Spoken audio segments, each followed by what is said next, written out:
సింహం వారికి గనక చూసుకున్నట్లయితే ప్రధానంగా ఇక్కడ సింహం వారికి మీకు 12వ భావంలో గురువు ఉండగా శుక్రుడు వచ్చి 8వ తేదీ నుంచి కంజాయిన్ అవుతున్నాడు, అంటే చేరుతున్నాడు. ఆ రెండు కలిసి ఉంటున్నాయి, ఆ రెండు గ్రహాలు కూడా. మరి అదేవిధంగా లగ్నంలో కేతు ఉన్నాడు, భాగ్యంలో కుజుడు, అష్టమంలో శని, అష్టమ శని నడుస్తుంది మీకు. మరి ఈ యొక్క రెండు గ్రహాల కలయిక మూలంగా మీకు ఎలా ఉండబోతుంది, ఏ దేవత ఆరాధన చేయాలి అనేటువంటి అంశాలు చెప్తుంది నేనైనప్పటికీ చెప్పిస్తుంది సాక్షాత్ లలిత అమ్మవారిగా భావిస్తూ, ఆ లలితాంబిక అమ్మవారి యొక్క అనుగ్రహం మీకు పరిపూర్ణంగా కలగాలని మనస్ఫూర్తిగా కోరుకుంటూ, ఇక్కడ 12వ భావంలోకి ఈ రెండు గ్రహాలు వచ్చినందుకు చూడండి, ఒక్కోసారి మనం సంశయిస్తూ ఉంటాం, ఇప్పుడు ఇన్వెస్ట్మెంట్ చేయనా వద్దా, ఇది సరైన సమయమా కాదా, కాలం అనుకూలిస్తుందా లేదా, గోచార ఫలితాలు ఎప్పుడు కూడా కాలం అనుకూలిస్తుందా లేదా చెప్పేది. మీ పర్సనల్ చార్ట్ అనేటువంటిది ఏదైతే ఉందో అది మీ యొక్క పర్సనల్గా, అంటే చూడండి ఒక్కోసారి మీ పర్సనల్ రిలేటెడ్ సంబంధించినటువంటి పర్సనల్ చార్ట్లో 12వ భావం పాడైనప్పుడు ఇన్వెస్ట్మెంట్లు చేయకూడదు, గుర్తుపెట్టుకోండి. అంటే మీ సింహలగ్నం వారు లేదా సింహరాశి వారు 12వ స్థానాన్ని పాడు చేసేటువంటి మహాదశలు లేదా అంతర్దశలు ఏమైనా వచ్చాయా చూసుకోవాలి. అలా కాదండి, ఇప్పుడు గోచారంలో 2 శుభగ్రహాలు ఉన్నాయి కదంటే కాలంలో మీకు ఇన్వెస్ట్మెంట్లు చేయడానికి, ఏదైనా మదుపు పెట్టడానికి, ఏదైనా తండ్రి గారి ఆస్తి విషయంలోని చాలా అనుకూలంగా ఉందని చెప్పుకోవచ్చు. మరియు అక్కడ ఉండేటువంటి గ్రహాలు కొంత రుణ సంబంధించినటువంటి ప్రయత్నాలకు అభివృద్ధి, అంటే రుణం మనం ప్రయత్నం చేస్తుంటాం, ఒక్కోసారి హ్యాండ్ లోన్ కావాల్సి వస్తుంది, బిజినెస్ లోన్ అవసరం పడుతుంది.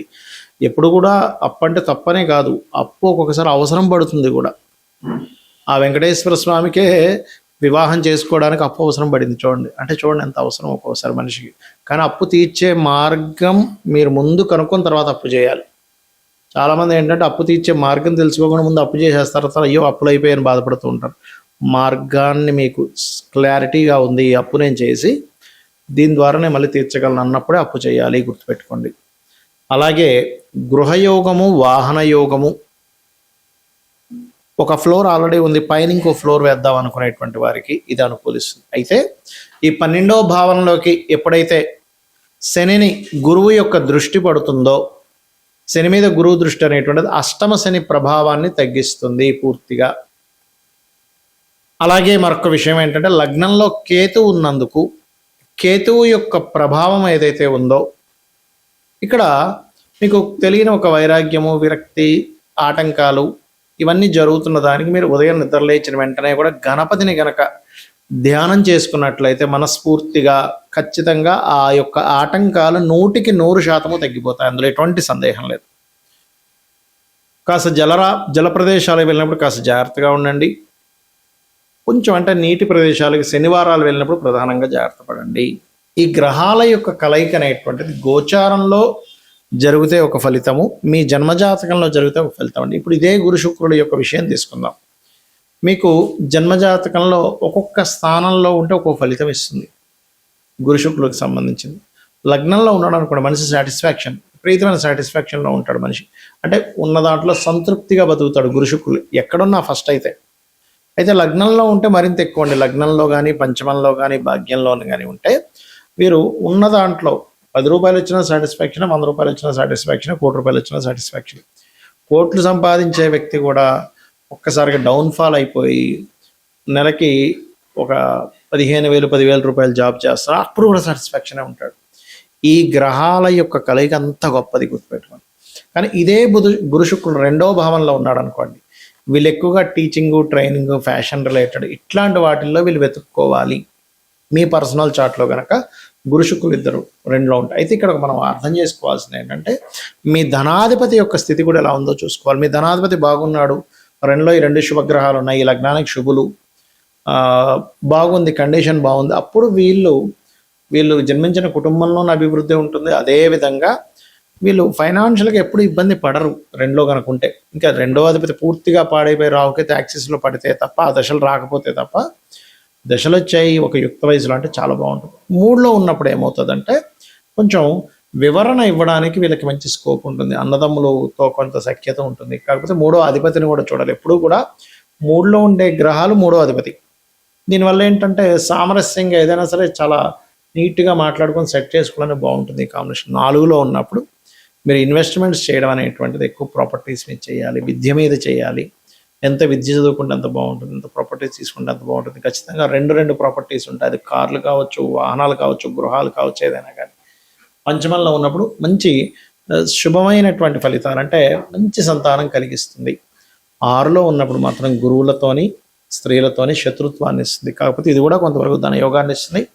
కంఫర్ట్ జాబ్స్ని వీళ్ళు వెతుక్కుంటారు. సప్తమంలో ఉన్నప్పుడు మిమ్మల్ని గైడ్ చేసే శ్రీమూర్తి రావడం, మీకు చక్కగా అంటే అందమైన అమ్మాయి లేదా అందమైన అబ్బాయి, చక్కటి రూపురేఖలు, చక్కటి గైడ్ చేసేవాళ్ళు మీ భాగస్వామిగా వస్తూ ఉంటారు. అష్టమంలో ఉన్నప్పుడు కొంత ఇన్సూరెన్సెస్ మూలంగా కలిసి వస్తుంది. అంటే ఇన్సూరెన్సెస్ కట్టడం, ఇన్సూరెన్సెస్ ఫీల్డ్స్లో మీరు ఉండడము, పిహెచ్డీస్ చేయడము, ఇటువంటి వాటి మూలంగా, లేదా తాతగారి ఆస్తి మూలంగా కలిసి వస్తూ ఉంటుంది.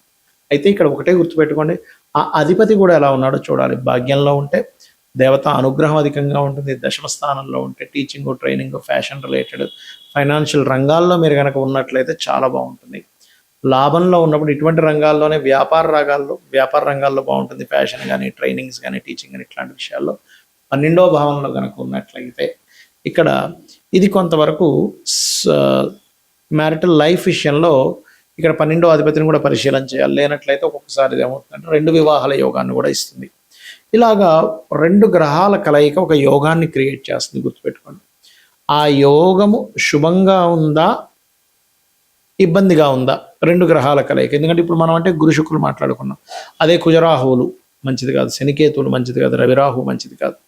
అయితే ఒక్కొక్కసారి మంచి కూడా చేస్తుంది. ఎప్పుడు అంటే అక్కడ పడేటువంటి పోర్ట్ఫోలియో, అంటే ఆ అధిపతి ఎలా ఉన్నాడు, ఆ గ్రహం యొక్క బలాబలాలు ఎలా ఉన్నాయి, మహాదశలు అంతర్దశలు ఎలా ఉన్నాయి, నవాంశ చక్రంలో ఉండేటువంటి బలం ఎలా ఉంది అనేటువంటి దాన్ని కూడా మనం పరిశీలన చేయాలి. అయితే ఏ గ్రహాలు ఎక్కడ ఎలా ఉన్నా ఒకటే బాగా గుర్తుపెట్టుకోండి, మీరు కనుక లలిత అమ్మవారిని నమ్ముకొని లలితా సహస్రనామాలు నిత్యము చేయగలిగితే మిమ్మల్ని ఆ అమ్మవారు ఒక తల్లి బిడ్డని కాపాడినంతగా ఖచ్చితంగా అదే విధంగా కాపాడుతుంది.